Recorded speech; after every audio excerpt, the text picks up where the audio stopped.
Welcome back to AI Factory World Today, we are witnessing the return of the legendary Haryanto Assyauqi. After completing maintenance inside the garage, every inspection has been finished. The engine is running smoothly.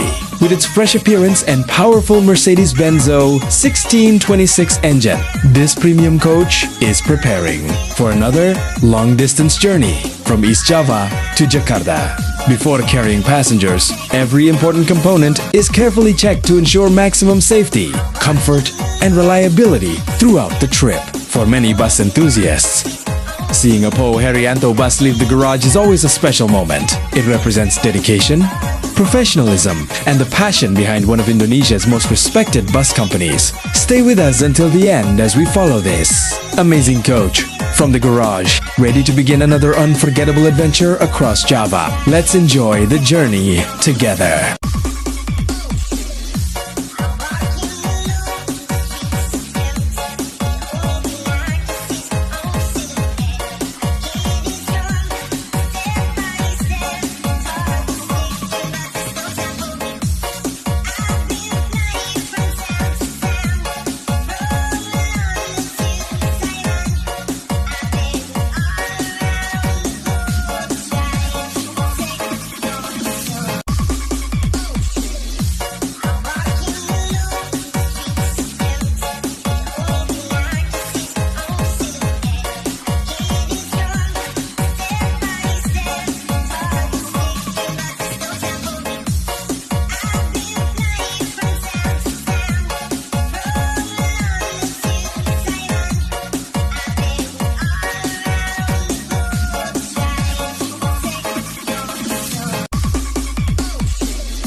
What an incredible journey for the PO Haryanto Assyauqi after completing maintenance.